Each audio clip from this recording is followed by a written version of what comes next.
राधे राधे गुरु जी। राधे राधे। जय सिया राम, जय श्री राम। अभी बहुत बहुत आशीर्वाद, सुप्रभात। अभी दीपावली आ रहा है गुरु जी। हाँ जी।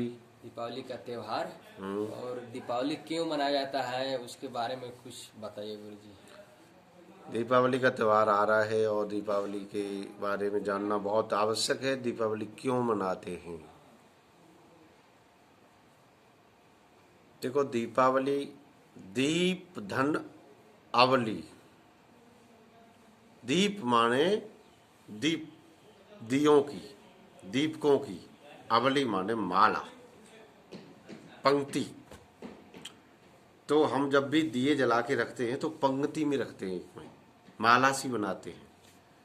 दीपावली का शाब्दिक अर्थ है दीप धन अवली, दीपों की माला या दीपों की पंक्ति। पंक्ति, इसे तो दीपावली कहते हैं। दीपावली क्यों मनाते हैं? हमारे वेद शास्त्र ग्रंथ ये बताते हैं कि जब स्वर्ग से लक्ष्मी जी का धरती पर आगमन हुआ तो लक्ष्मी जी के स्वागत के लिए हमारे धरती के लोगों ने, भक्तों ने दीपक जलाए थे। ये सतयुग की बात। जब समुद्र मंथन हुआ था तो उसमें श्री माने लक्ष्मी जी निकली थी। 14 रत्न जो निकले थे, श्री रंभा विश्वारिणी अमी शंख गजराज धनवंतर धनधेन तर चंद्र सुमढ़ी और वाज। उसमें श्री माने लक्ष्मी जी निकली। जैसे ही लक्ष्मी जी का प्राकट्य हुआ उसके बाद विष्णु भगवान से उनका विवाह हुआ। तो आपने देखा होगा कि दीपावली पर लक्ष्मी पूजन करते हैं। तो लक्ष्मी जी के साथ विष्णु भगवान की फोटो नहीं होती, लक्ष्मी जी की होती है। और लक्ष्मी जी के साथ गणेश जी होते हैं। इसका मतलब क्या है कि गणेश जी लक्ष्मी जी के साथ और गणेश जी दाहिनी तरफ होते हैं, लक्ष्मी जी बाईं तरफ होती है। इसका मतलब क्या है? इसका मतलब है कि जब तक किसी भी इंसान में गणेश जी बुद्धि के प्रतीक है, बुद्धि के देवता है, सबसे तीव्र, सबसे तेज, सबसे अधिक बुद्धि वाले हैं गणेश जी। जब तक किसी मनुष्य में बुद्धि नहीं होगी, चाहे वो कैसा भी इंसान हो, चाहे गरीब से गरीब हो, अगर बुद्धि है तो लक्ष्मी है। चाहे वो नौकरी करे, चाहे वो बिजनेस करे, चाहे वो घर पे रहे, चाहे वो कहीं रहे, अगर बुद्धि है, गणेश जी हैं तो लक्ष्मी जी हैं, और गणेश जी नहीं है तो लक्ष्मी जी नहीं है। इसलिए हमेशा धन के पास कौन रहते हैं? बुद्धि। धन के पास बुद्धि, मतलब धन का स्वरूप है लक्ष्मी जी और बुद्धि के स्वरूप हैं गणेश जी। इसलिए गणेश जी और लक्ष्मी जी की पूजा होती है। दूसरा कारण है त्रेता युग में भगवान श्री राम ने जब लंकापति रावण का वध कर दिया और उसके बाद जब वापस अयोध्या को लौटे थे तो उनके आने की खुशी में लोगों ने दीपावली मनाई थी।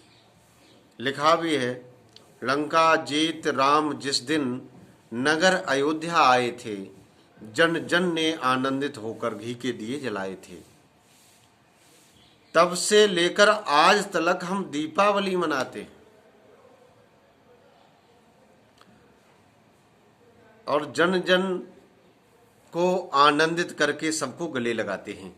मतलब ये जो त्योहार हैं ये हम सब धार्मिक ग्रंथों में पढ़ते हैं और पढ़ के उन्हीं के आधार पे हम लोग त्योहार मनाते हैं।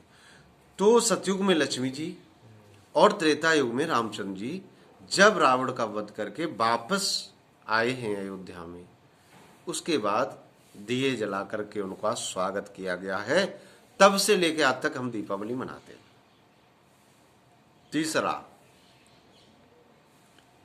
ये मौसम जो होता है हेमंत ऋतु कहते हैं, सर्दी का आगमन होता है। इस समय क्या खेतों में एक फसल होती है, कौन सी? एक चावल की फसल होती है, धान की।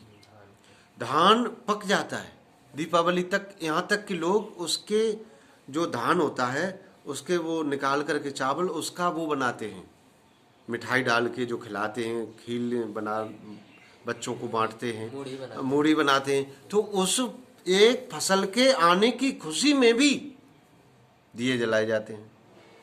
चौथा कारण, जब एक त्योहार के बाद दूसरे त्योहार का अंतराल 3-4 महीने का हो जाता है तो घरों में क्या हो जाता है कि लोग इतनी सफाई नहीं करते हैं, बाकी दिन में इतनी सफाई नहीं करते हैं, लेकिन अगर त्योहार आता है तो घर का कोना कोना जगमगा जाता है, यानी कोना कोना साफ करते हैं, चाहे चूना से करें, चाहे पेंट से करें, चाहे घरों में कच्चे मकान की लिपाई पुताई करें, लेकिन त्योहार के नाम से लोग घरों को लिपाई पुताई करते हैं, सजाते हैं।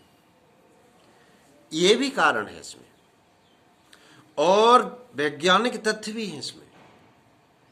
जब एक दिया जलाते हैं तो आपने देखा दिया के पास कई कीट पतंगे आकर के मर जाते हैं, छोटे छोटे कीड़े, और इतने जब दिए जलते हैं तो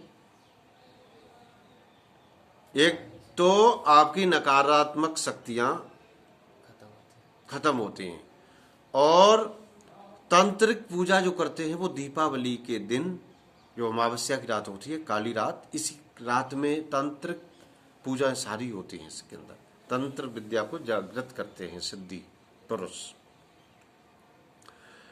अब इसमें क्या करते हैं, मिठाइयाँ बनाते हैं, अच्छी बात है, मिठाइयाँ बनाते हैं, खाते हैं, अच्छी बात है, कम खाओ, मिठाइयाँ खाओ, बहुत अच्छी बात है।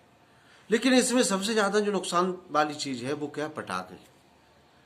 पटाखा हम लोग चलाते हैं, बच्चे देखते हैं, फिर वो भी सोचते हैं कि हम भी चलाएं, और वो जब पटाखे चलाते हैं तो पटाखा नहीं चलता है, जब दोबारा चलाते हैं तो पटाखा फट जाता है, और बच्चों का चेहरा, हाथ पैर में सब में चोट लग जाती है, नुकसान होता है, कहने का मतलब। तो इस दीपावली में एक ही चीज़, फुलझड़ी चलाते हो चलो कोई बात नहीं, और कोई चीज़ें इस्तेमाल करते हो अच्छी बात है, लेकिन बच्चों को ये जो गोल गोल बम से होते हैं और ये पटाखे जो होते हैं, इनकी कोई डेट पता नहीं होती है, कब के बने होते हैं, कोई पुराने भी होते हैं, तो इनको कृपया हाथ जोड़ के विनती है आपसे कि आप परिवार में बच्चों को कभी भी पटाखे न चलवाएं। आप कितना भी इंटेलिजेंट हो, बुद्धिमान हो, बच्चे नहीं, आप भी चोट खा सकते हैं। आप जब पटाखा चलाते हैं और जब ऊपर का वो डंडल जल जाता है, उसका धागा, और फिर भी नहीं चलता है, और जब आप दोबारा चलाने जाते हो तो वो फट जाता है, तो इससे घर परिवार का नुकसान होता है। तो कृपया हमारे भक्त जितने भी हैं, जितने भी हमें सुन रहे हैं, जितने भी हमसे जुड़े हुए हैं, जितने भी मेरी बात का अमल करते हैं, तो इतना जरूर ध्यान रखना, आप फुलझड़ियाँ लाना, आप अनार लाना, आप और दुनिया भर के खिलौने हैं वो लेके आना बच्चों के लिए, लेकिन पटाखे नहीं देना, पटाखे नहीं चलवाना। पटाखे नुकसानदायक हैं, प्रदूषण भी फैलता है। हम ये नहीं कहते दीपावली मत मनाओ, दीपावली मनाओ, बहुत अच्छा है, लेकिन स्वयं नुकसान उठा लेना वो दीपावली नहीं है। दीपावली खुशी का त्यौहार है, दीपावली दुख का त्यौहार नहीं है। तो उस घर में आप बताइए जिस बच्चे को चेहरे पर या हाथ में वो पटाखा फट जाए और उसको नुकसान हो जाए और आंख में भी चोट आ जाए, तो फिर उस घर की कैसी दीपावली होगी। तो ये ध्यान रखें। जय जय श्री राम, राधे राधे।